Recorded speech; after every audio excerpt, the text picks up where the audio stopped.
संख्या 7। इच्छा द्वेषः इच्छा द्वेष समुत्थेन 7 पॉइंट समथिंग है वो, इसलिए 13 अध्याय में कैसे आएगा? 7th में है ना इच्छा द्वेष समुत्थेन। 9th में होगा 7:15 है क्या? I'll see teacher.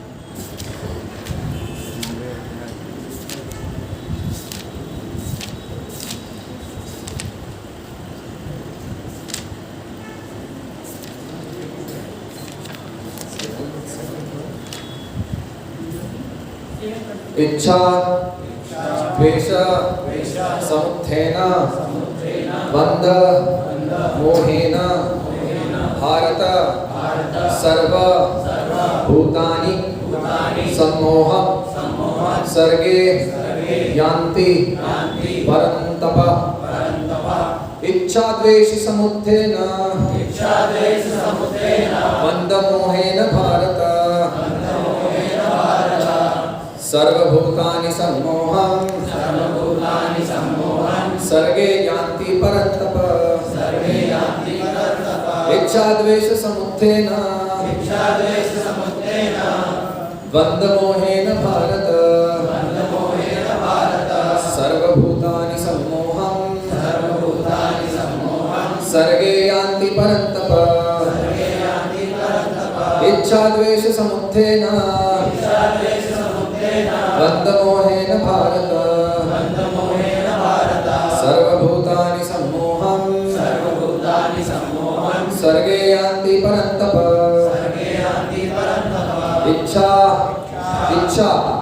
द्वेष तथा घृणा समुत्थेन उदय होने से बंध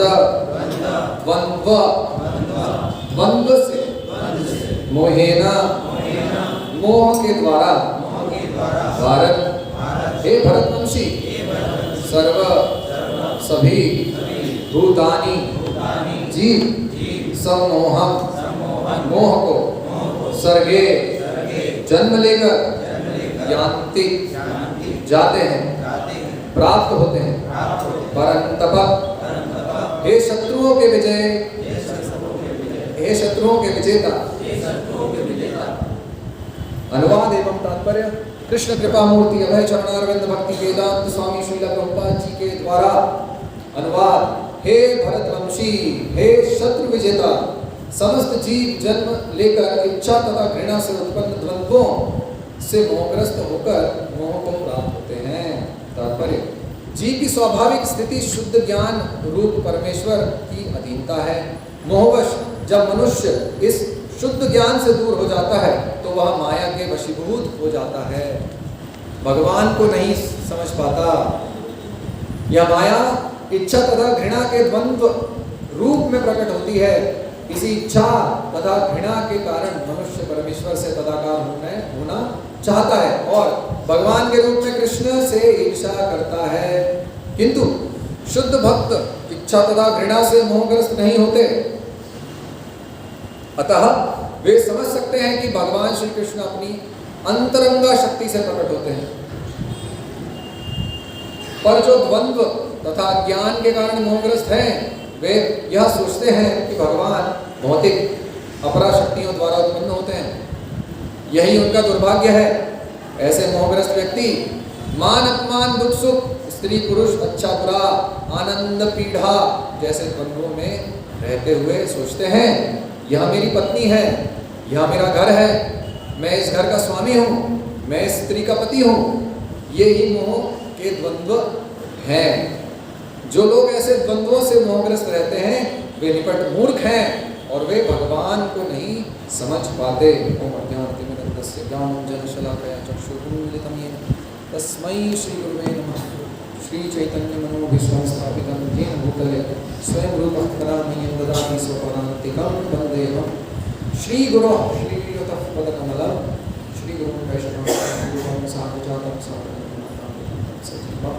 साद्वैतं सावधूतं परिजनसहितं कृष्ण चैतन्यदेवं श्रीराधा कृष्णपादान् सहगण ललिता श्रीविशाखान्वितांश्च नमः विष्णुपादाय कृष्णप्रेष्ठाय भूतले श्रीमते भक्ति वेदांत स्वामी नामिने नमस्ते सारस्वते देवे गौरवाणी प्रचारिणे निर्विशेष शून्यवादी पाश्चात्य देशधारिणे नमः विष्णुपादाय कृष्णप्रेष्ठाय भूतले श्रीमते भक्ति स्वामी नामिने हरे कृष्णा कृष्णा कृष्णा हरे हरे हरे राम राम राम हरे हरे।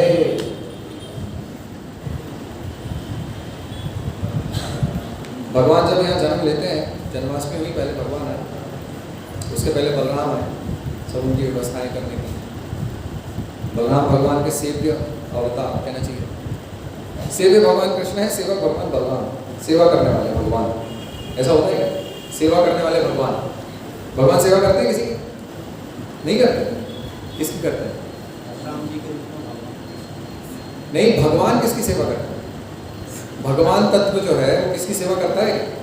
जो किसी की सेवा करता है तो भगवान कैसे होगा? वो तो हमारे जैसा हो गया, है कि नहीं?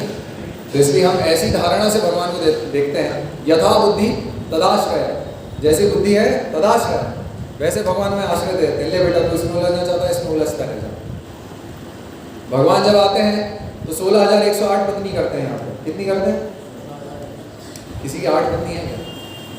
16,100 माइनस, वो भी नहीं हो सकता ना, संभव नहीं है यहाँ पे, है ना। भगवान 16,108 पत्नी करते हैं। 16,108 पत्नियों के नाम भी याद है भगवान। आमतौर पे गुरु के शिष्य होते हैं अगर 16,000, अभी तो नाम याद रहता है कि हर शिष्य का। इवन प्रभुपाद ने पूछा कई बार कि ये इसका नाम क्या है, इसका नाम क्या है, सन्यासी इसका नाम क्या है, लिटरली। तो इस जगत का लक्षण है, हम भूल जाते हैं, नहीं, स्मरण शक्ति कम है हमें। भगवान ने 16,108 रानियां की और लोग आक्षेप करते हैं कि इसलिए वो भगवान नहीं है। क्या बोलते हैं लोग? क्योंकि उसने 16,108 रानी की इसलिए वो भगवान नहीं। क्या ये सही तर्क है? इससे भारी तर्क दीजिए मुझे। कोई है यहाँ पे इससे भारी तर्क प्रस्तुत करने वाला? भगवान अगर आप भगवान हमारे सबके पिता है ना, हमारे पिता के बारे में कोई ऐसा कहे कि ये कैरेक्टर लेस है, तो आप लोग क्या चुप रहेंगे? क्या बोलेंगे? 16,108 रानी जो करता है वो कैसे भगवान है? ऐसा भगवान होता है काम वासना से घिरा हुआ? आमतौर पे पत्नी क्यों करते हैं? काम वासना पूरी करने के लिए, यही है ना। हालांकि शास्त्र में वर्णन है बहु पत्नियां होती थी पहले। जैसे दशरथ महाराज, उनकी कितनी पत्नियां थी? 5। क्या होता? 5 4 थी? 5 4 क्या? 4 थी मेरे ख्याल से, पता नहीं, फिर से रिवीजन करना पड़ेगा मुझे, घर जाके पढ़ के बताऊँ। सो ठीक है, 3 4 जो भी थी अलाउड था। चित्रकेतु महाराज की तो 1 करोड़ पत्नी थी, तो चित्रकेतु महाराज भगवान हो गए फिर तो। कैसे समझे इसको? तो हमारा तर्क क्या देना चाहिए उनको? हम क्या बोलेंगे? जो 16,108 रानी रख सकता है वही भगवान है, और कोई रख सकता है क्या भगवान को? कैसा तर्क है बताइए? अरे वही तो भगवान है जो 16,108 रानियां रख ले, नहीं तो साधारण व्यक्ति रख सकता है क्या? वही तो भगवान हुआ। भगवान अपना ऐश्वर्य दिखाते हैं ना, तो लोग आक्षेप करते हैं भगवान पे, लेकिन वास्तव में भगवान ही 16,108 पत्नी रख सकते हैं। कैसे? और हर पत्नी के साथ आदान प्रदान कर सकते हैं व्यक्तिगत। 16,108 पत्नी नहीं थी केवल भगवान की, 16,108 रानियां थी ना, तो उनके 16,108 महल भी थे। महल, अभी हम टपरिया भी नहीं बना सकते 16,108, बना सकते हैं? संभव नहीं, इसलिए वो भगवान है। 16,108 महल बनवाया उन्होंने, और सब महल की वो सब उसका महिमा मंडन आप भागवत में पढ़ सकते हैं, पहले स्कंद में ही आ रहा है किस प्रकार से महल थे। तो ऐसा ऐश्वर्य भगवान प्रकट करते हैं, लेकिन हमारी बुद्धि जैसी है हम भगवान को वैसे ही देख पाते हैं। यथा बुद्धि तदा आश्रय। हमारी बुद्धि कैसी है? जड़ वस्तुओं में उलझी हुई। हम खुद जड़ पदार्थ समझते हैं अपने आप, है ना? वही समस्या है। तो हम भगवान को भी अपने जैसा समझते हैं, है ना? इसलिए भावनाएं विकसित होती है हमारे अंदर। तो हमारा मतलब आज तो बहुत ही महत्वपूर्ण दिन है। मतलब राधा रानी प्रकट हो रही है। भगवान तो ठीक है, लेकिन राधा रानी उससे भी ऊपर है। अभी बहुत कंफ्यूजन वाली बात है, राधा रानी भगवान से ऊपर है। अरे यार, तो फिर भगवान राधा रानी हो गई, है ना? कैसे समझेंगे इसको? अभी समझने का प्रयास करेंगे जितना समझ पाएंगे। भगवान से ऊपर है राधा रानी। अभी भगवान को तो समझ नहीं पा रहे, अब राधा रानी को कैसे समझें? तो हम जहाँ पे अभी स्थित हैं वहीं से शुरू करना पड़ेगा, है कि नहीं? हम जहाँ पे हैं अभी वहीं से शुरू करना पड़ेगा। अभी हम कहाँ हैं? कहाँ हैं हम लोग? एक बहुत फेमस फिलोसफर था, उसने बोला हम कहाँ हैं? हम लोग कहाँ हैं? बोला गटर में हैं हम लोग सब कहाँ हैं? कोई ये तो नहीं बोलेगा कि मैं बंगले में हूँ, मंदिर में हूँ, ऐसा वैसा नहीं सोचता। मंदिर तो यहाँ शरीर है, चेतना तो कहीं और उलझी हुई है ना, हमारी गटर में ही है चेतना। तो जहाँ चेतना होती है, जहाँ मन होता है, वहाँ व्यक्ति होता है। तो हमारा मन कहाँ उलझा हुआ? गटर। गटर मतलब इच्छा द्वेष समुत्थेन द्वंद्व मोहन भारत, इच्छा और द्वेष में उलझा हुआ है, इसलिए श्लोक ले रहे हैं। तो हमारा मन कहाँ है? गटर में। तो हम कहाँ हैं? गटर में। हम लोग गटर में खड़े हैं। तो एक फेमस फिलोसोफर ने कहा कि आप गटर में खड़े हैं, लेकिन बुद्धिमान जो लोग होते हैं वो गटर में खड़े होकर भी कहाँ देखते हैं? आकाश की ओर देखते हैं। खड़े गटर में लेकिन देखते क्या है? ये बुद्धिमान व्यक्ति की परिभाषा है। वो आकाश में देखते हैं, वो सोचते हैं आकाश में क्यों देखते हैं वो? ये गटर से कब निकलूंगा, कब मैं ऊपर जाऊंगा। तो आकाश को देखने से एक तो ये आभास होता है, आकाश को देखते हैं, क्यों देखते हैं? आकाश को देखने से एक तो ये आभास होता है कि मेरा जो लक्ष्य है वो कितनी दूर है, मैं कहाँ पड़ा हूँ, किस गर्त में हूँ, मैं किस गर्त में पड़ा हूँ और मुझे जाना कहाँ है। बाप रे, इतनी दूर जाना, मुझे इतना लंबा सफर तय करना है। एक तो ये आभास होता है, फिलोसफिकल अंडरस्टैंडिंग डेवलप होती है कि मैं गटर में हूँ तो मुझे मेरा लक्ष्य बहुत दूर है, मुझे वो प्राप्त करना है। मैं कितना छोटा व्यक्ति हूँ, मैं कितना शूद्र प्राणी हूँ, छोटा सा। कितने सारे अनंत कोटि ब्रह्मांड है आकाश में, और मैं एक छोटे से ब्रह्मांड के एक छोटे से हिस्से में खड़ा हुआ हूँ, और मैं सोचता हूँ मैं कितना बड़ा व्यक्ति हूँ। तो उससे एक फिलोसफिकल अंडरस्टैंडिंग आती है कि मैं एक छोटा, बहुत छोटा शूद्र जीव हूँ, और मुझे मेरा जो गंतव्य है वो बहुत दूर है मुझसे और बहुत विशाल है, मैं उसके बारे में जानता नहीं हूँ। तो एक जिज्ञासा भी डेवलप होती है, जिज्ञासा विकसित होती है कि भाई वो क्या है, ऊपर क्या है यार, ऊपर है क्या यार, मैं यहाँ पे, लेकिन वो ऊपर क्या दिख रहा है मुझे, क्या है वो ऊपर, है ना? प्लेन जाता है तो बच्चे जिज्ञासा करते हैं ना, क्या जा रहा है ऊपर पिताजी, वो लाइट किसकी जल रही है पिताजी ऊपर, बेटा प्लेन जा रहा है। जिज्ञासा होती है ना, कितना दूर है पिताजी प्लेन, कितना ऊपर होता है। तो उस आकाश को देख के वो जिज्ञासा करता है। एक बहुत प्रसिद्ध फिलोसफर है यूरोपियन, उसने लिखा था कि एक बुद्धिमान व्यक्ति गटर में खड़े होकर भी ऊपर आकाश की तरफ देखता है। इसका मतलब है वो लक्ष्य को देखता है, लक्ष्य को कब वो प्राप्त होगा उसकी प्लानिंग करता है ना। और दूसरा, एक अगर कोई बुद्धिमान व्यक्ति और भक्त हो तो वो क्या देख सकता है? वो नक्षत्र देख सकता है अलग अलग प्रकार के, वहाँ रेवती, रोहिणी, चित्रा, ये सब क्या है। और ये सब देख के किसका स्मरण होता है? भगवान कृष्ण का स्मरण होता है। ये सब नक्षत्र जो है वो किससे संबंधित है? रेवती, रोहिणी नक्षत्र जो मैं आपको बता रहा हूँ, चित्रा, किससे संबंधित है? भगवान कृष्ण से संबंधित है ना, है कि नहीं? पता ही नहीं लोगों को कुछ, ये भगवान से संबंधित है। तो भगवान से संबंधित सोचता है अपने आप को। भगवान बोलते हैं नक्षत्राणाम अहम शशि, मतलब नक्षत्रों में मैं क्या हूँ? नक्षत्रों में मैं नक्षत्रों का राजा हूँ। क्या है नक्षत्रों का राजा? शशि ही। तो एक भक्त कैसे देखता है नक्षत्र को? ऊपर आकाश में देखता है तो भगवान का स्मरण करता है कि नक्षत्रों में जो चंद्रमा है वो सब नक्षत्रों का राजा है। और वो कौन है? वो भगवान है, स्वयं कृष्ण। भगवान भगवद गीता में बोल रहे हैं ना, भगवान की विभूति के रूप में वो देखता है ना। लेकिन भगवान जो है, भगवान जब अर्जुन देख रहा था भगवान को, तो भगवान तो अर्जुन के सामने ही थे। अर्जुन द्वंद्व मोह में था, इच्छा द्वेष समुत्थेन, भगवान अर्जुन को ही बोल रहे हैं, वहीं खड़े सामने और अर्जुन को श्लोक बोल रहे हैं कि मैं यहाँ खड़ा हूँ, तुम इच्छा और द्वेष में फंसे हो, मैं यहाँ सामने खड़ा हूँ।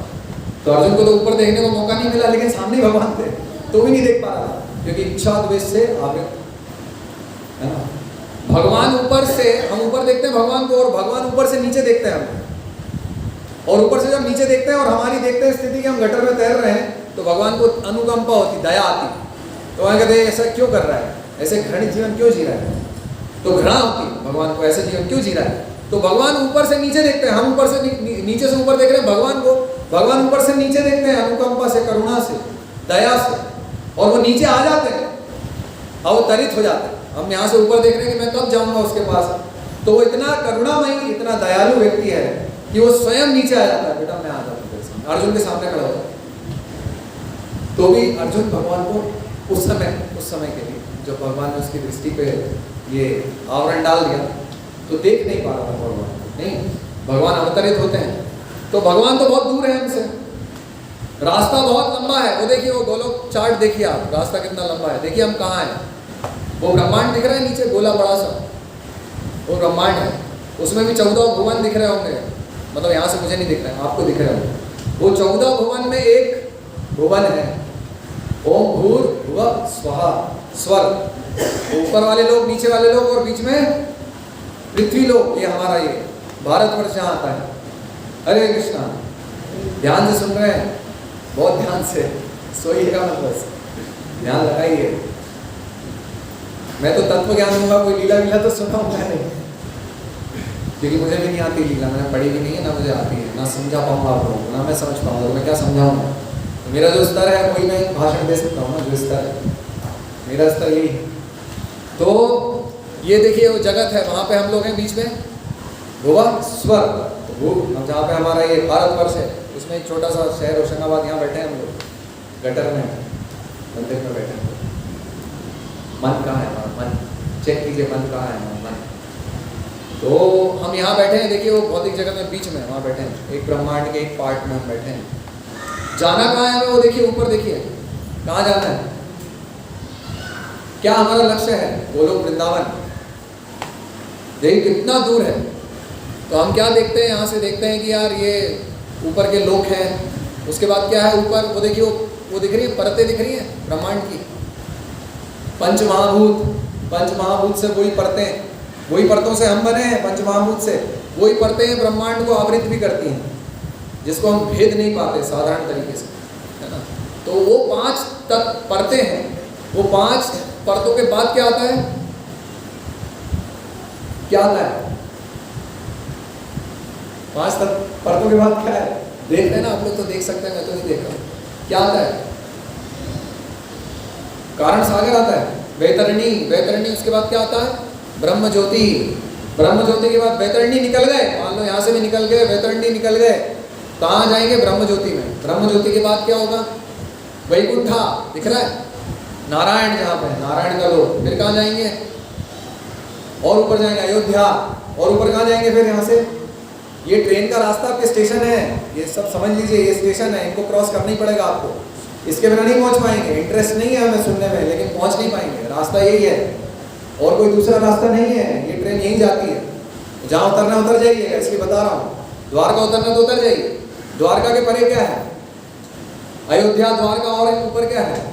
मथुरा, और ऊपर सबसे ऊपर क्या आता है? गोलोक वृंदावन। उसमें भी गोलोक वृंदावन में केंद्र में कौन है? कृष्ण है। और वहां केंद्र में कौन है? कृष्ण के केंद्र क्या है? राधा रानी, वो कृष्ण का केंद्र है। देखिए कितना दूर जाना, पहले तो कृष्ण तक पहुंच जाए कोई बड़ी बात है, और फिर कृष्ण के हृदय को पकड़ पाना, राधा रानी को पकड़ना, उनके चरण पे जाना, बहुत कठिन कार्य है ना, लक्ष्य बहुत दूर है ना। ओके, तो बहुत लंबा, बहुत दूर है लक्ष्य, और हम कहाँ उलझे हुए? हम कहाँ पे बैठे हुए, कहाँ पड़े हुए? गटर। गटर क्या है? अभी वहां जाना है, कहाँ पड़े हुए हैं, कहाँ फंसे हुए हैं अभी? इच्छा द्वेष समुद्रेण सर्गे यान्ति परन्तप। इस जगत में इच्छा द्वेष के कारण आते हैं, फिर सम्मोहित हो जाते हैं, सारे जीव को सम्मोहित कर देती है वो। अभी उसके बारे में चर्चा करेंगे। वहां फंसे हुए, हम कहाँ पड़े हुए हैं? गटर, इच्छा द्वेष के चक्कर में। जाना बहुत दूर है ना। सभी जितने दर्शन है, षड दर्शन है, षड दर्शन है, जितने भी स्कॉलर्स हैं, स्कॉलर मतलब क्या कहेंगे? विद्वान पंडित हैं, जो सभी लोग इस बात से सहमत होंगे कि ये जो जगह है ये गटर है, ये हम गटर में पड़े, सब सहमत होंगे। देखिए आप लोग भी सहमत हैं, आप तो कोई विद्वान पंडित नहीं है। क्या पढ़ा होगा आपने? ज़्यादा भगवत गीता पढ़ी होगी मेरी तरह, और क्या पढ़ा है ना। हमें तो कोई कुछ पूछेगा तो कुछ आता नहीं, भगवत गीता से बताएंगे, लेकिन ये हमारी सीमा है।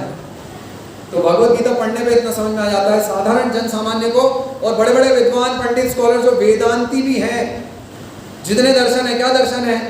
न्याय वैशेषिका, पता है ना, सुना है षड दर्शन? लोगों ने सुना होगा, पता नहीं कुछ लोगों ने सुना होगा, सुन लीजिए। न्याय वैशेषिका, अब इसकी विस्तार है। फिर क्या है? सांख्य योग। फिर क्या है? पूर्व मीमांसा, वेदांत, ये सब दर्शन है। तो इन सब में क्या है? क्या बता रहे हैं? भाई देखो ये जगत अच्छी जगह नहीं है, यहाँ से सामान पैक करो, बैग पैक करो, निकलने का प्रयास करो, रास्ता पकड़ो। यही सिखा रहा है, सब इस बात से सहमत है, उसमें कोई भेद नहीं है, सारे वेदांती सारे दर्शन से सहमत हैं, है ना। और इवन शंकरा का एक बहुत फेमस श्लोक है, सुना हुआ ना हमने, पुनरपि जननम पुनरपि मरणम पुनरपि जननी जठरे शयनम। शंकरा भी बोल रहे हैं यार ये जगह ठीक नहीं है, यहाँ पे बार बार मरण और इसमें जीने में मरने में मत फंसो, यहाँ से क्या करो निकलो, ये जगह तुम्हारे लिए नहीं, कोई भद्र लोगों के लिए जगह नहीं है। तो इस बात से ये सब दर्शन सहमत हैं।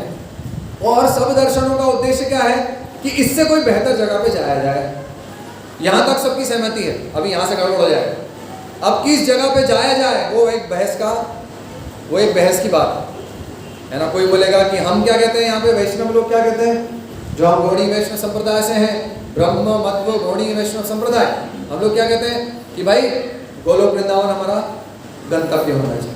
अभी इसमें अलग अलग विचारधारा हो सकती है, लेकिन सभी लोग इस बात से तो सहमत हैं ही कि ये जो जगह है ये अच्छी जगह नहीं है, यहाँ से कोई बेहतर जगह ढूंढनी चाहिए, है ना। इस बात से तो सब सहमत है, ठीक है।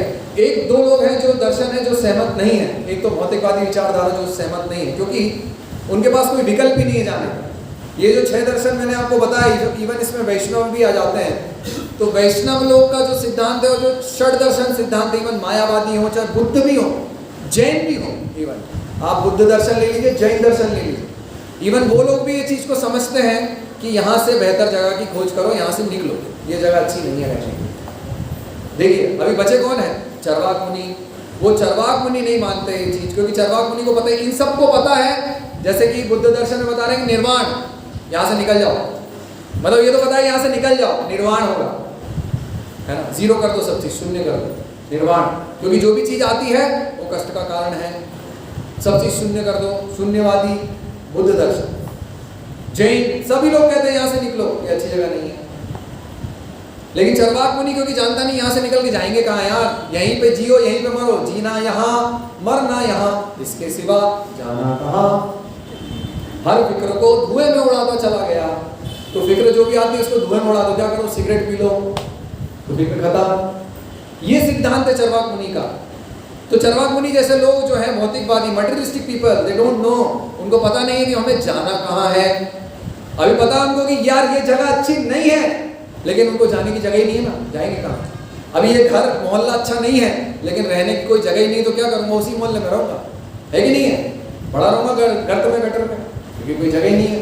तो ये अज्ञान है, भौतिकवादी ज्ञान जो है चरवाक मुनि जैसे। भस्मीभूतस्य देहस्य पुनरागमन कुतः भवेत्, मतलब कि ये जो शरीर है ये यही मेरी पहचान है, यही मैं हूँ, और ये शरीर जब जाता है तो उसको जला देते हैं और सब खत्म हो जाता है।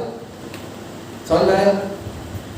इसलिए क्या है, कोई कहीं जाने का कोई गंतव्य नहीं, कोई डेस्टिनेशन नहीं है भैया, यहीं पे रहो, मजा करो, क्या करो, उधार लो, लेकिन क्या करो, मर्सिडीज में घूमो, बड़ी बड़ी कार में घूमो, बड़ा बड़ा बंगला खरीदो, और पीछे क्या है 5 करोड़ का लोन।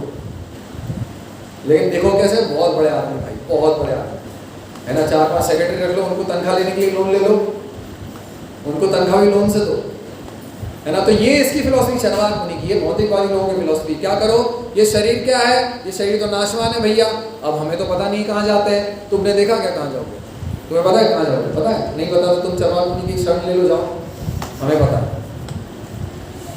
हमें पता है। किसको नहीं पता है, चरवाक मुनि के शिष्य हैं यहाँ पे एक तो मिल गए फंस गए आपने, बहुत चातुरी फंस गए। तो चरवाक मुनि को नहीं पता, हमें पता है भैया कहाँ है, इतने दिनों से डिस्कशन कर रहा है, यही तो मैंने पहले बताया ना कहाँ जाना है, फिर भी आप फिसल गए। तो चरवाक मुनि को नहीं पता है कहाँ जाना है, तो वही गर्त में पड़े रहेंगे, वही गटर में, क्योंकि गटर से निकल के जाए कहाँ है, तो क्या करो, जैसे एक सुअर है, तो सुअर को गटर के अलावा कहाँ जाना है, कहीं नहीं जाना है, तो गटर में क्या हलवा खाओ और प्रसन्न रहो, कभी गर्म मिलेगा कभी ठंडा मिलेगा, सुख दुख आता रहता है, कोई बात नहीं, आज गर्म है तो मजा है, कल ठंडा है तो दुख है, इच्छा द्वैत समुत्थेन, यही तो जगत है, द्वैत है, यहाँ पे सुख दुख आता रहता है, ठंडी गर्मी आती रहती है, तो क्या करो, सहन करो और खाओ, रहो गटर में, है ना। ये चरवाक मुनि का सिद्धांत है, तो हम इसको नकारते हैं, ये 3rd क्लास सिद्धांत है, क्योंकि ये केवल एक अज्ञान है ना, कि मैं जानता नहीं, है ना, मैं जानता नहीं मुझे कहाँ जाना है, अज्ञान है।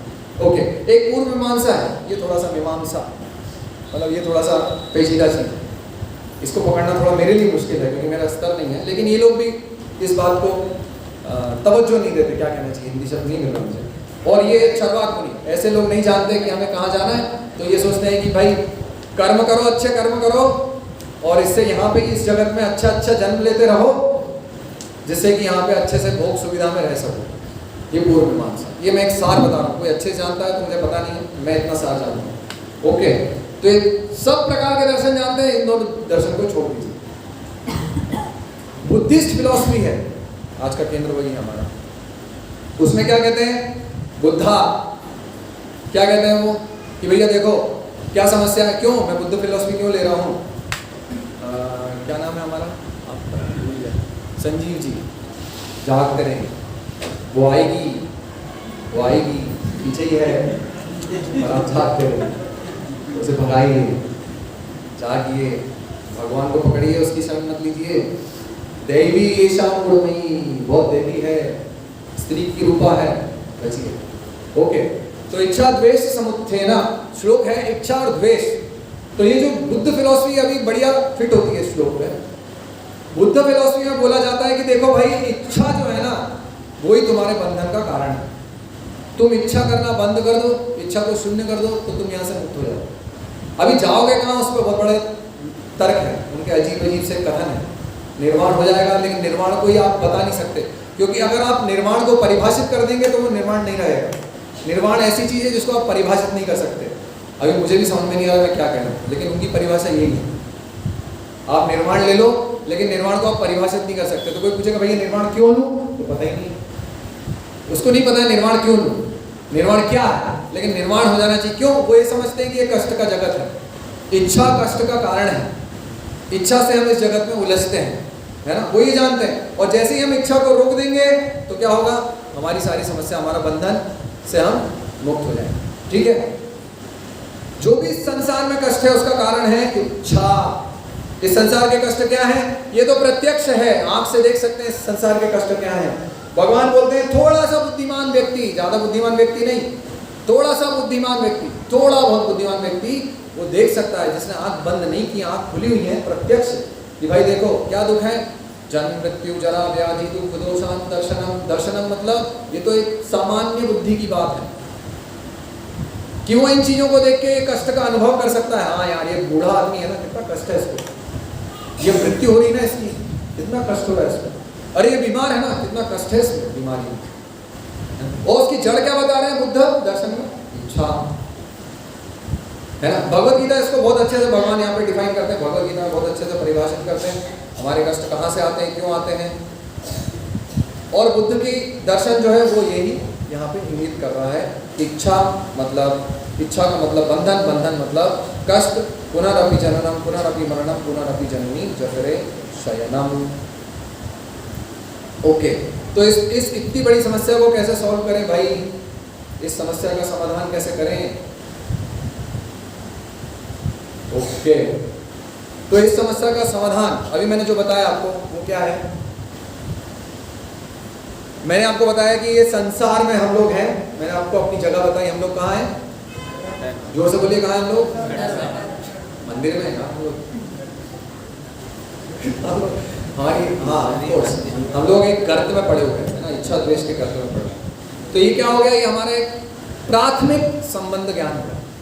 और हम यहाँ से कहाँ देख रहे हैं, ऊपर देख रहे हैं कि मुझे यहाँ से निकल के कहाँ जाना है, वहाँ जाना है। ये चरवाक नहीं जानता, वो नीचे नहीं देखता, वो तो गटर ही देखता रहता है। गटर में मेरे लिए क्या है, गटर में मुझे क्या मिलेगा, वो गटर में तैरता रहता, ढूंढता रहता, कुछ मिलेगा मुझे, कुछ मिलेगा। सुअर होता है ना, आपने देखा सुअर को, वो उसकी नाक होती है इतनी लंबी, तो सुअर हमेशा गटर में देखा होगा ना आप लोगों ने, यानी वो ढूंढता रहता है, कुछ मुझे मिलेगा, आनंद का कुछ मिलेगा, कुछ मिलेगा। तो हमारी वही कंडीशन है ना, भौतिकवादी जो लोग हैं उनकी ये स्थिति है, हमारी नहीं। बाकी लोग तो ऊपर देखते हैं, बुद्धिमान लोग तो ऊपर देखते हैं, तो ऊपर है समाधान, ऊपर, नीचे समस्या दिखी ना, और ऊपर देख रहे हैं समाधान। मतलब ये मैं क्या बात कर रहा हूँ, किस चीज़ की बात कर रहा हूँ, अभी आपको इस शब्द में समझा देता हूँ, पिछले 15 मिनट में बोल रहा हूँ। इसका नाम है संबंध ज्ञान। क्या कहते हैं इसको, संबंध ज्ञान। आपने भक्ति में जो भी आप लोग सुनते हैं, बोलते हैं, प्रचार करते हैं, उसमें क्या तत्व के बारे में निर्णय होता है, 3 तत्व के बारे में चर्चा होती है। क्या चर्चा होती है किन तत्वों के बारे में, संबंध, अभिधेय और प्रयोजन। तो अभी हम उसके बारे में चर्चा कर रहे हैं। क्योंकि हमें अच्छे से पता होना चाहिए कि मेरी क्या स्थिति है और राधा रानी की क्या स्थिति है। नहीं तो राधा रानी का दर्शन नहीं होगा या गलत दर्शन हो जाएगा। अभी आप देखिए बहुत सारे आज साड़ियाँ पहन के रूप रंग में वृंदावन में, क्या हो रहा है ये सब? नहीं तो ऐसा दर्शन हो जाएगा फिर, है ना, श्रृंगार करके घूमेंगे फिर हम, तो वो दर्शन नहीं चाहते। इसलिए तत्व ज्ञान, राधा तत्व ज्ञान, तो मैं वो बताने का प्रयास कर रहा हूँ। तो हमारी स्थिति है गटर में, हम देख रहे हैं ऊपर, ये हमारा संबंध है कि भाई मैं कौन हूँ, मैं जानता हूँ। देखो मैं तो यहाँ पूरी स्थिति में, अभी मैं समझ गया तो मुझे यहाँ से निकलना है। तो निकलना है तो मुझे क्या देखना होगा? आसमान देखना होगा। कहाँ जाना है? कहीं जाना है। कहाँ जाना है वो देखना होगा। तो इसको क्या कहते हैं? कहाँ जाना है। गंतव्य को क्या कहते हैं हम लोग? ये 3 शब्दों में एक शब्द सिलेक्ट कीजिए, क्या कहेंगे? प्रयोजन। अभी मैंने अभी देख गायब कर दिया। क्या देख रहे हैं हम? भाई मैं कष्ट में हूँ, यहाँ से निकलो, ठीक है, निकलो यहाँ से बेहतर जगह में जाओ, ठीक है। अभी कहाँ जाना है मुझे, वो चीज देख रहा हूँ, उसको कहते हैं प्रयोजन। वो क्या चीज है? एक सर्व सामान्य धारणा है, सभी धर्मों में सभी शास्त्रों में धारणा है, विशेष कर की जो विष्णु भक्त हैं, वैष्णव लोग हैं, अनेक संप्रदाय है, सबकी कॉमन धारणा क्या है? प्राथमिक संबंध ज्ञान क्या है कि मैं कौन हूँ? मैं एक शूद्र जीव हूँ और वो जो है वो परम तत्व नारायण है। वो नारायण की शरण मुझे ग्रहण करनी चाहिए, वो नारायण है मेरा गंतव्य। ये चीज समझते हैं सभी वैष्णव संप्रदाय, ठीक है। तो संबंध समझते हैं कि मेरा संबंध, भाई मैं बहुत छोटा व्यक्ति हूँ, वो बहुत बड़ा आदमी है। जैसे एक बरगद का पेड़ होता है ना, बरगद के पेड़ के नीचे चींटियां घूमती रहती है ना, तो उनकी कोई वैल्यू है क्या? करोड़ों असंख्य चींटियां घूमती हैं और बरगद का पेड़ कितना विशाल है।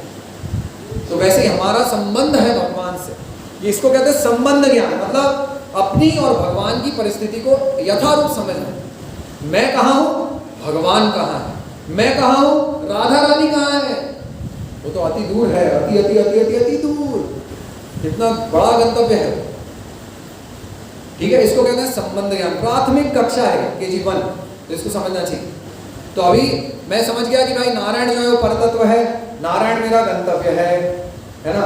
और जहां मैं अभी बात कर रहा हूँ राधा रानी की, आज हम राधा रानी की चर्चा नहीं कर रहे हैं, लेकिन राधा रानी की ही चर्चा कर रहे हैं पूरी। तो राधा रानी क्या है? हमारा प्रयोजन है। राधा कृष्ण तत्व में कोई अंतर नहीं है। चैतन्य महाप्रभु बोल रहे हैं राधा कृष्ण एक वस्तु ना ही किंचु भेद। राधा और कृष्ण एक ही वस्तु है, उसमें कोई भेद नहीं है। जब मैं नारायण बोलूं, कृष्ण बोलूं, राधा बोलूं, हरे कृष्णा जागिए, जब मैं राधा रानी का नाम लूं जागिए, सहजिया भाव से नहीं, तत्व ज्ञान से। तो मैं बोल रहा था कि राधा कृष्ण एक ही तत्व है, उसमें कोई भेद नहीं है। कृष्ण को मानूं, राधा को मानूं, लेकिन मेरा गंतव्य क्या है समझना चाहिए, ठीक है। वो एक ही तत्व है, ओके, और मेरा लक्ष्य वो है, ठीक है। इसको कहते हैं संबंध ज्ञान। अभी मैं कैसे संबंध देखता हूं? अभी मेरा संबंध देखने का दृष्टिकोण क्या है? ये मैंने प्राथमिक संबंध ज्ञान बताया, जो कि बुद्धिमान व्यक्ति देखता है। अभी मेरे देखने का दृष्टिकोण क्या है? मेरा संबंध देखने का दृष्टिकोण है, ये मेरा भाई है, ये मेरा शत्रु है, ये मेरा मित्र है। क्या है वो दृष्टिकोण?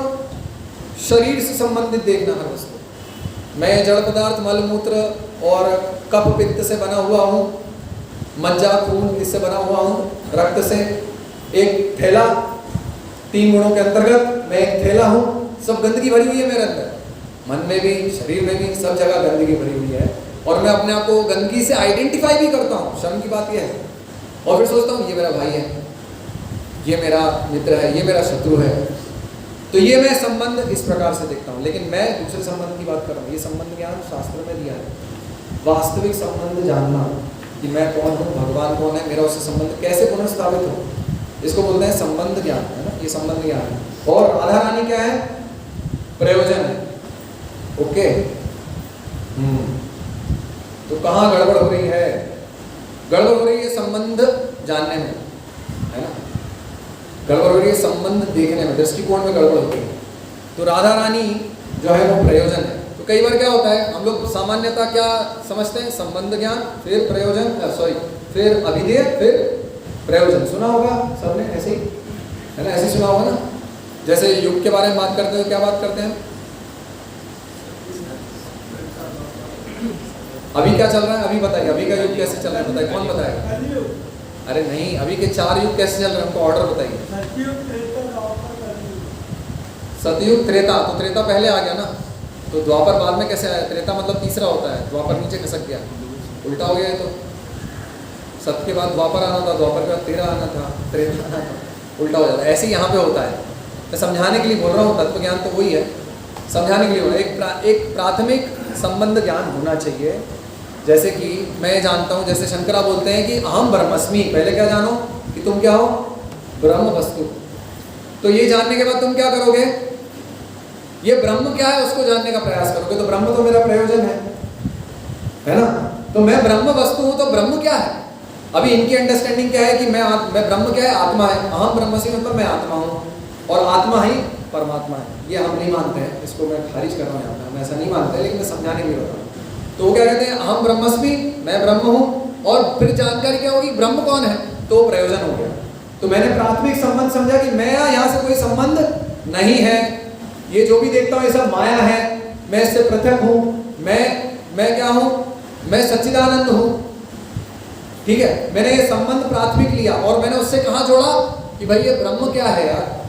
और जैसे ही मैंने जाना कि अच्छा ब्रह्म ये है, तो फिर मैं क्या करूँगा, मैं ब्रह्म का साक्षात्कार करना चाहूँ। तो वो एक विधि आ गई, अभिधेय। तो क्या किया हमने, प्राथमिक संबंध जाना कि भाई मैं शरीर नहीं हूँ, मैं क्या हूँ, आत्मा हूँ। फिर मैंने क्या जाना, तो मैं शरीर नहीं हूँ, आत्मा हूँ। तो मैं कैसे आया यहाँ पे, किसने भेजा मुझे, तो ऊपर देखता हूँ, अच्छा उसने भेजा, वो परम तत्व है क्या, तो वो उससे मेरा संबंध है, तो मैं उसको कैसे साधूं, अभी मैं वापस कैसे जाऊं इस गटर से। ये बुद्धिमान व्यक्ति का पहला विचार हो। तो प्राथमिक संबंध, फिर प्रयोजन, प्रयोजन मतलब गंतव्य, प्रयोजन के बाद फिर क्या, अभिधेय, अभी उसको पकड़ूं कैसे, और फिर से प्रयोजन, क्यों, फिर वो कहना चाहिए पकड़ूं कैसे, अभिधेय, और फिर से क्या, वो क्या कहना चाहिए कि उसे परिपक्व संबंध की धारणा, क्या कि देखो मैं यहाँ हूँ, भगवान वहाँ है, अभी मुझे क्या करना है, उनको पकड़ना है, अभिधेय है वो पकड़ना है ना। लेकिन मुझे उनको पकड़ना है क्योंकि मेरा उनसे संबंध है। क्या संबंध है मेरा उनसे, क्या संबंध है, जीवेर स्वरूप होए कृष्णेर नित्यदास। आपको समझ में आ रहा है, थोड़ी हाई फिलोसफी है, समझने का प्रयास कीजिए। प्राथमिक संबंध क्या होगा कि मैं शरीर नहीं, मैं आत्मा हूँ। फिर हम देखेंगे किसके, कौन ने मुझे भेजा, वो व्यक्ति कौन है, मेरा स्रोत क्या है ना, मैं यहाँ कैसे आया, सबसे पहले ये प्रश्न होगा ना, मैं कौन हूँ, मैं किसकी संतान हूँ, है ना। एक बड़ा लड़का होगा तो वो कहेगा मेरे पिता कौन है यार, मैं यहाँ कैसे आया, तो वो हो गया प्रयोजन, वो पिता जो है वो प्रयोजन हो गया, प्राथमिक प्रयोजन, प्राथमिक संबंध, प्राथमिक प्रयोजन।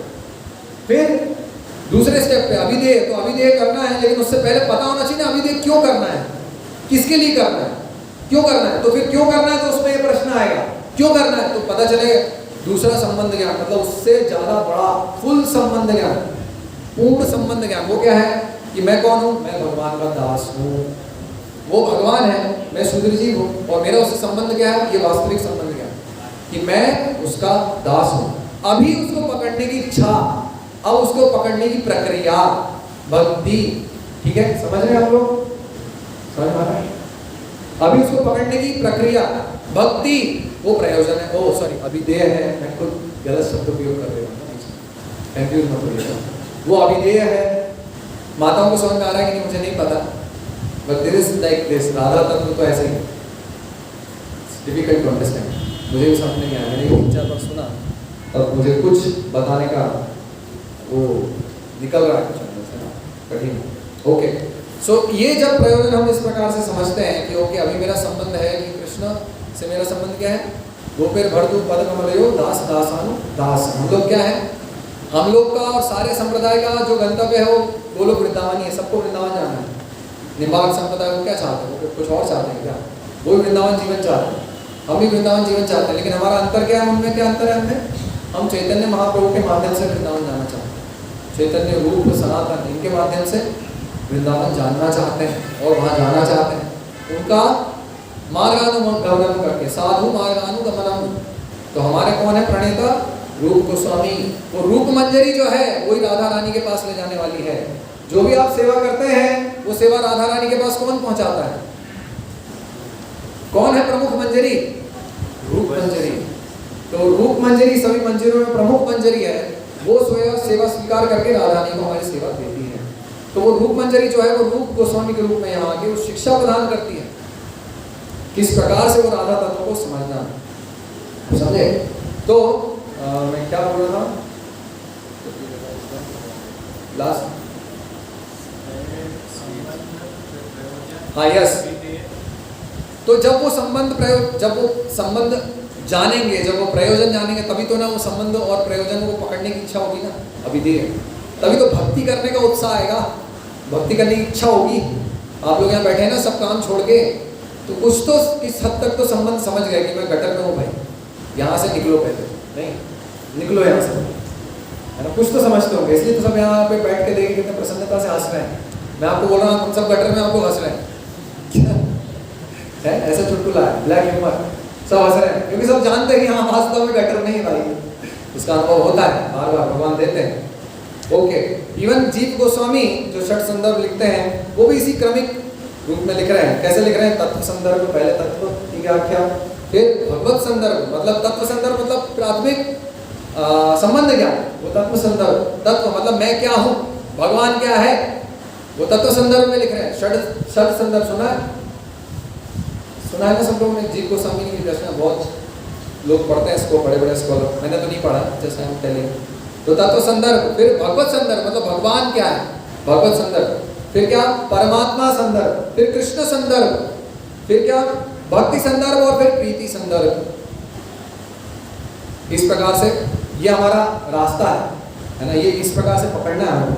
ये थोड़ा हाई फिलॉसफी है, जो लोग नए हैं समझने का प्रयास कीजिए, मैं थोड़ा सरल तरीके से बताने का कोशिश कर रहा हूँ। ओके, तो प्रीति संदर्भ जो है वो हमारा प्रयोजन है, समझ गए?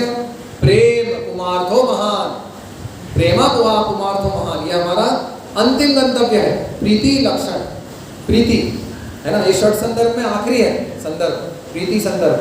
तो ये हमारा क्या है? गंतव्य है, ये हमारा प्रयोजन है। प्रयोजन मतलब प्रयोजन है, समझते? आपका प्रयोजन क्या है मंदिर आने का? प्रसाद लेना, सबका प्रयोजन वही है, हमारा भी वही है। लेक्चर तो जल्दी से प्रसाद ले नहीं, प्रेम ये हमारा विषय है। अब भाई वो प्रेम विषय जो है ना यहाँ पे भौतिक जगत में, उसको समझना तो बहुत कठिन है, और राधा रानी जो है वो प्रेम से ही ओतप्रोत है। अभी कैसे समझेंगे फिर, है ना? हम तो गटर बैठ के प्रेम तो नहीं समझ सकते, गटर बैठ के वो मानसरोवर में जो तैरने का आनंद है वो कैसे पता करेंगे, नहीं समझ में आएगा ना, कितना स्वच्छ है। तो राधा रानी को समझना, प्रेम मतलब राधा रानी, राधा तत्व।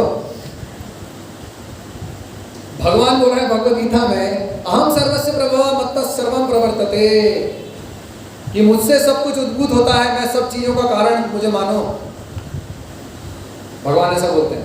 लेकिन भगवान में जो प्रेम उत्पन्न होता है उसका कारण राधा रानी को जानो। अब आप सोचिए राधा तत्व क्या है, सोचिए। तो राधा रानी जो है वो बहुत सुंदर है, उनकी सुंदरता का व्याख्यान कैसे करें? उनकी सुंदरता कैसी है? जैसे यहाँ पे हम समझे सबसे सुंदर स्त्री कौन है आज के तत्व ज्ञान में, भौतिक तत्व में कौन? ऐश्वर्या राय तो भाई बुरी होगी, कौन? मिस वर्ल्ड जो भी हो जाता है XYZ, वो सबसे सुंदरी है। तो वो सुंदरी कुछ भी नहीं है, वो गटर समझ लीजिए। अभी उससे आगे अप्सराएं आती हैं, गटर हैं, अप्सराओं के आगे सुंदरियां यहाँ पे मिस वर्ल्ड जो घूम रही हैं, मिस यूनिवर्स घूम रही हैं, तो वो अप्सराएं हैं, वो 1000 गुना ज़्यादा सुंदरी हैं। वो उनसे 1000 गुना ज़्यादा सुंदरी कौन है? लक्ष्मियाँ हैं जो भगवान की सेवाएं कर रही हैं। लक्ष्मी सहस्त्र संभद्र संभृत सेव्यमानम गोविंदम आदि पुरुषम तमाम भजामि। उनसे 1000 गुना कौन सुंदर है? द्वारका की रानियाँ। द्वारका की रानियाँ 1000 सुंदर, उनसे ज़्यादा कौन है? गोपियाँ। गोपियों में जो सबसे शिरोमणि है, महासुंदरी है, गोपियों से भी 1000 गुना ज़्यादा सुंदर, जो भगवान हजारों कंदर्प कोटि कमनीय विशेष शोभम गोविंदम आदि पुरुषम तमहम भजामि।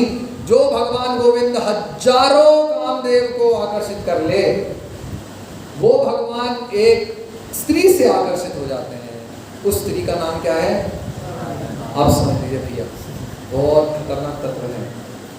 अब सोचिए, मदन मोहन मोहिनी, वो मदन मोहन जो है, मदन मतलब कि कामदेव, वो कामदेव के तीर से तो हम परेशान हो गए सब। 2 लोग हमें परेशान कर रहे हैं। एक तो मृत्यु धावती पंचमा, वो पीछे ही खड़ी हुई है, वो कब आ जाएंगी पता नहीं, हम डरे हुए हैं, आपको नींद आ रही है। मृत्यु धावती पंचमा, मृत्यु है पीछे, जागिए। वो पीछे खड़ी है समय का इंतजार है, भगवान के कहने पे हर आदमी के पीछे पड़ी है, बच्चों के पीछे भी पड़ी है, बुढ़े के पीछे भी पड़ी है, और बीच में जितने आ गए सबके पीछे पड़ी है। दूसरा आदमी जो भगवान ने भेजा वो ज्यादा प्रताड़ित करता है, इच्छा द्वेष समुद्र ना, वो है कामदेव। वो धीरे से टुच टुच करके बाण मारे पड़ा है, और उसका आभास भी हमें नहीं हो रहा है। वो प्रकट कैसे हो रहा है? इच्छाओं में प्रकट हो रहा है। वो काम वासना है, वो बाण मार रहा है, और हम उससे अनभिज्ञ हैं और उससे हम व्यथित होते रहते हैं। 24 घंटे उसमें ही मन लगा हुआ है। इच्छा, इच्छा मतलब भगवान क्या बोल रहे हैं? इच्छा कौन सी इच्छा? इच्छाओं में शिरोमणि इच्छा क्या है? काम वासना। काम वासना का संबंध स्त्री पुरुष लक्षण है, स्त्री और पुरुष के संबंध से है। पुंसा स्त्रिया मिथुनी भावा में तयोर मिथुन हृदय ग्रंथि माहोर अदगृह क्षेत्र सुत आत्मवित्तय जनस्य मोहम अहम ममेति। ये अहम ममेति भाव की जो जड़ है वो क्या है? वो है इच्छा। क्या इच्छा है वो? पुंसा स्त्रिया मिथुनी भावा में स्त्री और पुरुष का आकर्षण। बस वहीं उलझ गई। कैसे? वहीं हम बंध गए और सब फंसे उसमें, कोई नहीं बच सकता। कीट पतंगे, बीस्ट, बर्ड सब फंसे हुए हैं उसमें। बदसूरत से बदसूरत आदमी और जानवर सब फंसे हुए हैं उसमें। मेंढक, कीट, इल्लियां, सबको ले लो आप, सब उस चक्कर में है।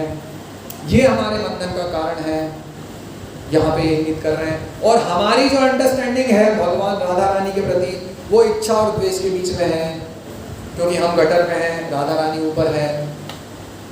तो ये इच्छा है जो क्या इंगित करती है? काम वासनाएं। काम वासनाओं में शिरोमणि स्त्री पुरुष का आकर्षण। स्त्री पुरुष के आकर्षण का सबसे बड़ा प्रकटीकरण क्या है? ये मेरा घर है। जैसे किसी ने बोला समझ जाओ ये आदमी गया काम से। ये मेरी पत्नी है, ये मेरा पुत्र है, बता रहे हैं ना श्रील प्रभुपाद। ये मेरा घर है, ये मेरा शरीर है, वो खत्म आदमी है, वहीं पे गटर में गिर गया। यही है। तो ये समस्या है हमारे इस जगत में फंसने की। बुद्ध इसको पकड़ लिए थे। एक साधारण व्यक्ति तो देख के समझ सकता है, बुद्ध लेकिन समझ ली। गौतम बुद्ध ने समझ लिया था कि ये कारण है भाई, इसको रोक देंगे सब समस्या सॉल्व हो जाएगी। उसका प्रकटीकरण कैसे होता है? ये प्रारब्ध से प्रकटीकरण होता है। जो शरीर आपको मिला है, जो आपको आ रहा है, किसी को पैर टूट रहा है, किसी का सर दुख रहा है, कुछ ना कुछ तो हो ही रहा है हमारे जीवन में। तो वो कहाँ से आ रहा है? वो हमारी जो पुरानी इच्छाएं थी वो वहां समिट हो रही थी। संसार वासना, ये संसार वासना में सब घूम रहे हैं। ये एक इच्छा है सोने की, लेक्चर में ये भी हो रहा है, ये भी एक इच्छा है। ये संसार वासना है। वासनाएं क्या है? भगवान बता रहे हैं भगवद गीता में, ध्यायतो विषयांसा संगस्तेषु उपजायते संजात संजायते कामः कामः क्रोधो अभिजायते क्रोधात् भवति सम्मोहः सम्मोहात् स्मृति विभ्रमा स्मृति भ्रंशात् बुद्धिनाशो बुद्धिनाशात् प्रणश्यति। प्रणश्यति मतलब गिर गया। कैसे गिरा? वो इच्छा से, वहां से। कैसे इच्छा हुई? कुछ चीज देखी, वस्तु, फोन देखा एप्पल का 14 आ गया, मैंने अभी जस्ट सुना, मुझे नहीं पता था इससे पहले। एप्पल आईफोन 14 आ गया, इच्छा हो गई, वो बिलबोर्ड पे देख लिया, मुझे खरीदना है। वहां से उलझन शुरू हो गई। यही उलझन का कारण। ध्याय तो उसका ध्यान करने लगा, उसके बारे में सोचने लगा, सोचता हूँ, मन में होता है उसको लेने का, उसको प्राप्त करने का, उसके बारे में प्लानिंग करता रहता हूँ, उलझ गया। फिर उसको पा लेता हूँ और नहीं पाता हूँ, दोनों कंडीशन में घृणा हो जाती है। इसको मिल गया, इसको नहीं मिला, तो उससे घृणा करने लगा। इसके पास आईफोन 14 है, मेरे को नहीं मिला, मर जाएगी, मेरे को इसका आईफोन मिल जाए, चोरी करूँगा, गला दबा दूंगा इसका। ठीक है? क्या होगा? यही तो हो रहा है, घृणा। तो इच्छा का दूसरा जो पहलू, एक सिक्के के दो पहलू हैं। इच्छा पूरी नहीं हुई तो घृणा, इच्छा पूरी हो भी गई तो भी घृणा, और चाहिए, और जिसको और कुछ मिल गया तो उससे घृणा। इसमें उलझे द्वंद्व में, यही प्रभुपाद बता रहे हैं। इसी द्वंद्व में उलझे। इस द्वंद्व से राधा रानी को कैसे देखेंगे? बोल रहे इससे निकलो, पहले इससे निकलो। राधा रानी को नहीं देख पाओगे, इससे निकलो, उसका अभ्यास करो। तो ये जो प्रारब्ध मिला है, प्रारब्ध, अभी मैं बता रहा था कि संसार वासना है। वासना है मतलब कि जो इच्छाएं अनंत काल से हमारे अंदर प्रवेश कर चुकी और घर बना चुकी। घर, एक इच्छा होती है गुलाब जामुन खाने की, है ना? गुलाब जामुन देखी तो इच्छा हुई, खा लिया तो हाँ भाई उठा लिया, खा लिया, हो गया, भूल गया उसको। फिर अगली बार जब सामने आएगी तो इच्छा होगी, ठीक है। लेकिन वो बार बार इच्छा होती है गुलाब जामुन ही खाता रहूं, कब हड़प लूं गुलाब जामुन, कब मिलेगी गुलाब जामुन। वो वासना है। मतलब ऐसी इच्छाएं जो दिल दिमाग में घर कर चुकी उसको वासनाएं बोलते हैं। वो इच्छा से भी ज्यादा है गुण वासनाएं। तो ऐसी संसारी वासनाओं में हम घूमते रहते हैं। अपना झोला, ये फोन बंद कर लीजिए, साइलेंट कर लीजिए, स्विच ऑफ कर लीजिए। तो ये झोला लेके हम ये संसारी वासनाओं में उलझे हुए हैं। फिर इस संसारी वासनाओं में यहीं बीच में इस संसार के गटर में बैठ के हम बोलते हैं भैया मुझे राधा तत्व समझाना जरा। तो राधा तत्व तो इच्छा द्वेष से निकल के ही समझ में आने वाला है ना। फिर हम कई अनर्थ संजो के बैठे हैं। एक बुद्धिमान व्यक्ति सोचता है कि ये मेरा अनर्थ है तो मैं इससे शुद्धिकरण करूं, इसकी क्या प्रक्रिया है, और वो उस प्रक्रिया को अपनाता है अपने जीवन में। और जब वो शुद्ध हो जाता है तो वो यथा बुद्धि तदाश्रया, उसकी बुद्धि शुद्ध हो जाती तो भगवान को आसानी से देख सकता है, राधा को भी समझ सकता है ना। इसलिए ये सारे वेद शास्त्र भगवत गीता में पढ़ लो कहीं तो कहीं भगवत गीता में या कहीं श्रीमद् भागवतम में राधा रानी का नाम ही नहीं लेते सुखदेव गोस्वामी, जो नहीं ले रहे, नाम नहीं लेते राधा रानी का। एक्चुअली हम लोग भी नहीं बोलते राधे राधे, हम लोग बोलते हरे कृष्णा। आवाज आ रही सबको? हम लोग बोलते हरे कृष्णा। हम लोग क्यों नहीं बोलते राधा राधे राधे? क्योंकि हम समझते हैं कि हमारा स्तर नहीं है। राधा का नाम लेके भी हमारी जीवा गंदी जीवा से नाम लेके क्या करेंगे। पहले तत्व ज्ञान, संबंध, अभिधेय, प्रयोजन। प्रयोजन तत्व है राधा रानी। पहले संबंध ज्ञान। इसलिए श्रीमद् भागवतम में 9 स्कंद में केवल संबंध ज्ञान दिया है कि आपकी स्थिति जानो, ये भौतिक जगत को जानो, इस भौतिक जगत से कैसे निकलना है उसको जानो, उसके लिए प्रयास करो, जो बताया वो फॉलो करो। फिर 10वें स्कंद में भैया पढ़ लो, लीलाएं हैं, समझने का प्रयास करो। किसी महात्मा के अंतर्गत, किसी गुरु के अंतर्गत समझने का प्रयास करो, जिसने सही रूप से भगवत गीता और अन्य शास्त्रों का साक्षात्कार किया, उस व्यक्ति से समझने का उस व्यक्ति से समझने का प्रयास करो। सही व्यक्ति के पास जाओ। साधु मार्गानुगमनम, साधु जिस मार्ग पे चलें उस मार्ग का अनुगमन करो। नहीं तो क्या होगा, 2 प्रकार हैं। एक व्यक्ति है जो इस संसार के दुख देख के सोचता है ये संसार त्याज्य है, इसको त्याग दो, इसमें कोई सुख नाम की वस्तु नहीं है, नहीं है, नहीं है। ओहो, आकाशवाणी। हरे कृष्ण कृष्ण कृष्ण हरे हरे, हरे राम राम राम हरे। तो इस संसार में क्या है भैया, देखो इस संसार में कुछ सुख नाम की वस्तु नहीं है, इस संसार को त्यागो, बस यहाँ से भागो। मुक्ति मुक्ति मुक्ति मुक्ति मुक्ति, कुछ नहीं चाहिए, कुछ नहीं चाहिए, ये भी नहीं चाहिए, वो नहीं चाहिए, कुछ नहीं चाहिए, आंख बंद कर लो, कुछ नहीं चाहिए मुझे, क्योंकि यहाँ उलझ जाऊंगा, इसलिए भागो यहाँ से, मुक्ति चाहिए, मुक्ति चाहिए। एक धारणा ये बन जाती। तो क्या करते हैं हम फिर, भगवान को क्या समझने लगता है, अगर भगवान लीला करते हैं ऐसे साधारण मानुषिम तनुमाश्रितम, अगर साधारण मनुष्य ऐसे भगवान रोने लगते हैं यशोदा माई के आगे, मक्खन चुराते हैं, तो हमें लगता है अरे तो साधारण व्यक्ति की जैसा है, दोष बुद्धि हो जाती है हमारी, है ना। सोचते हैं देखो ये संसार में ये संसारी क्रियाएं कर रहा है, संसार वासना में, ये हमारी तरह आदमी है, इसको छोड़ो, त्यागो इसको, ये इसको नहीं लेना, ये भगवान नहीं हो सकता। तो हम सामान्यतः वो लीलाओं को त्याग देते हैं, भगवान को त्याग देते हैं, भगवान से भी फ्रस्ट्रेट हो जाते हैं, है ना, क्योंकि सही धारणा नहीं है, सही समझ नहीं है, सही समझ सीखा नहीं हमने किसी सही व्यक्ति से। या फिर दूसरी बात धारणा क्या हो जाती है, गलत तरीके से समझ जाएंगे राधा रानी को, तो क्या हो जाएगा, दूसरा भोग करने की बात आ जाएगी इच्छा। राधा रानी जो है वो विषय है कृष्ण के भोग का, इसलिए बहुत सावधान होना चाहिए राधा रानी के बारे में बात करते समय, क्योंकि राधा रानी जो विषय है ना वो कृष्ण को आनंद देने का विषय है। हम क्या सोचते हैं, हमें क्या चाहिए, कृष्ण जरा साइड होना, जरा राधा रानी चाहिए, थोड़ा साइड हो जाओ जरा। अरे भैया वो साइड होने वाले नहीं है, वो उनको आनंद दे रही है, वो इस जगत के परम पिता, तुम्हारे पिता, सबके पिता है, कैसे उनको साइड में करोगे तुम? कितने बड़े व्यक्ति हैं, साइड में कर भी नहीं पाएंगे ना, मच्छर है हम लोग। लेकिन हमारी धारणा है, हमें क्या चाहिए, सब कुछ चाहिए, भगवान सब कुछ दो, थोड़ा आप यहाँ से निकलो ना, थोड़ा मुझे मजा लेना दो, है ना। यही चल रहा है ना, यही चल रहा है। केंद्र क्या है, पुंसा स्त्रिय मिथुनी भाव में तब, वही केंद्र है। इसलिए हमें कृष्ण नहीं चाहिए, हमें कृष्ण की स्त्रियां चाहिए, नारायण की स्त्रियां चाहिए, लेकिन हमें नारायण नहीं चाहिए। वो नहीं, जैसा रावण फिलॉसफी है, सीता राम की स्त्री चाहिए, मुझे राम नहीं चाहिए। तो हम गलत तरीके से समझ जाएंगे और उसको अपने भोग की वस्तु समझेंगे कि राधा रानी ऐसा करती है, अरे वाह क्या रोमांस है, गजब।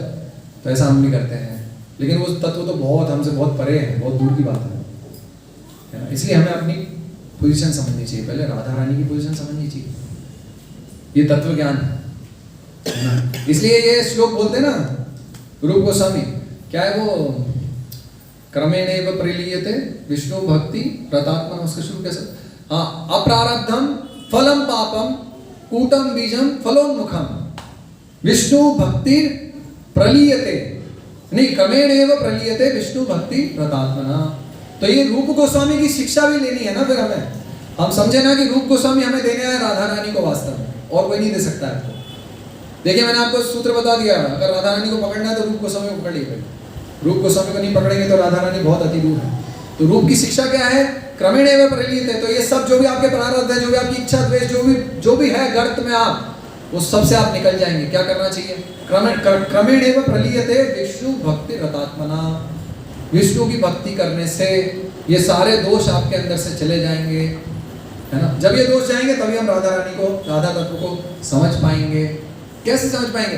कैसे लीलाएं हैं राधा रानी की। एक लीला बता देता हूँ, चलिए आप लोगों को खुश कर देता हूँ 2 मिनट लास्ट के। तो कैसे होती है लीलाएं? अभी सारे जो वृंदावन वासी हैं, सारी गोपियां जो हैं, वृंदावन वासी सारे तो नहीं, जटिला कुटिला को छोड़ दीजिए, जो सारे गोपियां हैं और जो सारे भक्त हैं भगवान के, वो क्या चाहते हैं कि कैसे राधा और कृष्ण को मिलाएं, कैसे ये मिले, उससे उनको आनंद आता है उनके मिलने से। हरे कृष्ण, बात मत कीजिए, फोन करने की जगह नहीं है। कितना ही अर्जेंट फोन हो, राधा रानी से अर्जेंट नहीं होगा। सामान्य सदाचार है, कथा में बात नहीं करनी चाहिए। ओके, तो सब लोग कोशिश कर रहे हैं राधा और कृष्ण मिले, उससे उनको आनंद मिलता है। सब कोशिश करते हैं, सारा जगत लगा है उधर कि राधा और कृष्ण कब मिलेंगे। इतने बेताब है सब उनके मिलने से कि वो कब मिलेंगे दोनों, और वो दोनों भी बेताब हैं कि हम कब मिलेंगे। तो रात में क्या होता है? रात में 12 बजे जो गोपियां हैं, अभी सबको देखो कितना मजा आ रहा है, सब खुश हो गए, कितना मजा आ रहा है ना, इसमें मजा आता है सबको। जो तत्व ज्ञान था उसमें तो इतना बड़ा वो मगरमच्छ जैसा मुंह खोल रहा था सबका, क्या बोल रहे हैं कुछ समझ में नहीं आ रहा है, क्या बोल रहे हैं बकवास, ये संबंध क्या कर रहे हैं इससे, है राधा रानी तो क्या, हम तो बरसाने से तो हैं, हमें बता रहे हैं राधा रानी के बारे में, है समझिए। बरसाने में रखे गुरु महाराज बोलते हैं, कौन बोलता है मुझे याद नहीं आ रहा, कोई सन्यासी है इसको उनके वरिष्ठ, वो बोलते हैं कि देखिए अगर वृंदावन से ही आप वैकुंठ जा सकते हैं सीधे, गोलोक वृंदावन, और वृंदावन से आप सीधे नरक जा सकते हैं। ऐसी जगह है, जंक्शन है, आप यहाँ से सीधे नरक जाइए, यहाँ पाप कीजिए और पाप वृत्ति रखिए और सीधे नरक जाइए, तुरंत जाएंगे आप, क्योंकि वहाँ पाप का भी गुणा होता है, इंटू होता है पाप भी, उतना ही क्या कहना चाहिए इसको, उतना ही गुणा वो मल्टीप्लाई हो जाता है, पाप भी और पुण्य भी। तो आप पुण्य कर लेंगे तो तुरंत गोलोक वृंदावन पहुंच जाएंगे, और जो थोड़ा सा पाप करेंगे तुरंत नीचे गिर जाएंगे। ऐसे आचार्य बताते हैं। तो मैं बता रहा था कि सब लोग मिलाने में लगे, ये भी बेताब है कब हम मिलेंगे, और जब मिल जाते हैं ना तो फिर जाने को तैयार नहीं है। रात के 12 बजे कितना खुश हो रहे सब, गोपियां ऐसे खींचती हैं, उधर कृष्ण को खींचती हैं, इधर राधा को खींचती हैं, अरे अभी घर जाने का टाइम हो गया भाई, 12 बज गया है, क्या कहेंगे वृंदावन वासी, चलो तुम लोग, नहीं तो कल नहीं मिल पाओगे, तुम्हें तो अकल नहीं है, तुम तो पागल हो गए हो, मत हो गए हो प्रेम में। लेकिन एक दुनिया देख रही है, समाज है, चलो निकलो यहाँ से, तो खींचते हुए उनको रगड़ते हुए ले जाते हैं एक प्रकार से, अभी चलो घर चलो, अभी सेपरेशन अलग किया जाता है। इतनी शक्ति सबकी लगती बुद्धि, युक्तियां करते हैं कि चलिए, अभी बड़ी मुश्किल से वो अलग होते हैं, और फिर सुबह फिर से तुरंत उनको आप फिर मिलाने का प्रयास करते हैं, अभी कैसे मिलाएं, क्या बहाना करें, क्या युक्ति करें कि राधा और कृष्ण मिले। तो जटिला कुटिला मिलने देना चाहती नहीं है, ऐसे कई लोग हैं ना। आप भक्ति करेंगे तो आपको बोलेंगे क्यों भक्ति करते हो, क्या लगा भक्ति करने में, है भिखारी हो गए भक्ति करते करते, नौकरी वोकरी छोड़ी, कुछ नहीं तुम्हारे पास, देखो मैंने देखो बंगला कार पत्नियां, देखो क्या है मेरे पास, तुम्हारे पास क्या है, हाँ फटी धोती पहनने लगे, गोबर में घूमते हो, है मेरे पास गाड़ी बंगला है, तुम्हारे पास क्या है, शर्मा का टाइप सामने वो कंपेयर करते हैं। तो वो जटिला कुटिला ऐसे बहुत सारे लोग हैं जो भक्ति में अवरोध डालते हैं, भगवान के प्रेम के बीच में आते हैं। तो भगवान और राधा रानी स्नान कर रहे थे, तो सामान्यतः स्त्रियां, ऐसा वर्णन मैंने सुना है कि स्त्रियां पूरा डूब के स्नान नहीं करती, पूरा नहीं डूबती स्नान करते समय। तो राधा रानी ऊपर ही थी और कृष्ण वहां थे दूसरी, मतलब क्या कहना चाहिए, अपोजिट टू ईच अदर, क्या कहेंगे उसको, एक दूसरे के सामने ही थे, लेकिन वो विपरीत दिशा में थे, वो एक दूसरे को देख नहीं पा रहे थे। कारण उसका क्या था, देखना तो चाहते थे लेकिन वो जटिला कुटिला ने घर से निश्चय करके गई थी आज हम इनके बीच में खड़े होकर नहाएंगे और देखते हैं ये क्या नैन मटक्का करते हैं, अभी इनको पकड़ते रहेंगे हाथों। तो वो बीच में खड़े होकर जानबूझ के उनको परेशान करने के लिए कि एक दूसरे को देख नहीं पाए, तो वो नहीं देख पा रही थी राधा रानी, और राधा रानी बहुत बेताब थी मैं कब देखूंगी कृष्णा को, और कृष्णा वहीं थे। तो और ज्यादा वो जो उत्सुकता है वो बढ़ती जा रही थी क्योंकि कृष्णा वहीं है और कृष्णा को राधा रानी दिख रही है, लेकिन वो अक्षर में कुछ कर नहीं पा रहे, जटिला कुटिला बीच में है, बैरियर ब्रिज। तो क्या करे भाई, तो कृष्ण क्या करते हैं, राधा रानी और कृष्णा, राधा रानी मतलब स्त्रियां डुबकी नहीं लगाती लेकिन राधा रानी डुबकी लगाती है एक ही समय पे, और कृष्णा डुबकी लगाते हैं अंदर, पानी में पूरा अंदर जाते हैं और जल्दी से कृष्णा उनका आलिंगन करते हैं, पानी के अंदर ही होता है सब, और तुरंत बाहर हो जाते हैं दोनों, और तो अपनी अपनी जगह पे निकल जाते हैं दोनों, और कोई नहीं देख पाता है। और वो जितने लोग वहां स्नान कर रहे थे गोपियां, और वो सब प्रसन्न हो जाते हैं, बस अचानक अपने आप उनको एक प्रसन्नता का अनुभव होता है, क्योंकि राधा कृष्ण मिलने से क्या होता है, सभी जीव प्रसन्न हो जाते हैं वास्तव में। मतलब वहां क्या होता है, प्रेम, हम तो प्रेम ही तो चाहते हैं ना, क्या चाहते हैं हमें, कोई दो मीठी बात बोल दे बस, और क्या चाहिए भैया, कुछ मत, दो मीठी बात बोल दो यार बस, सब भूखे हैं इसके, नहीं प्रेम ही तो चाहते हैं सब, वही तो प्रयोजन है। वो राधा तत्व जो है वो पूरा प्रेम से ओतप्रोत है, वो भगवान को प्रेम दे रही है। अब सोचिए, वो भगवान के आनंद का विषय है, इसलिए हमारे लिए तो बहुत सावधानी से उसमें प्रवेश करना चाहिए, उस तत्व में, उस लीला में बहुत सावधानी से प्रवेश करना चाहिए, है ना, क्योंकि गड़बड़ होगी तो बहुत बड़े आदमी के सामने होगी, वहां बचना मुश्किल हो जाएगा, नहीं तो we have to be very cautious, बहुत सावधानी से राधा तत्व और इसकी चर्चा करनी चाहिए। ओके, तो हरे कृष्णा, श्रील प्रभुपाद की जय, राधा अष्टमी महामहोत्सव की जय।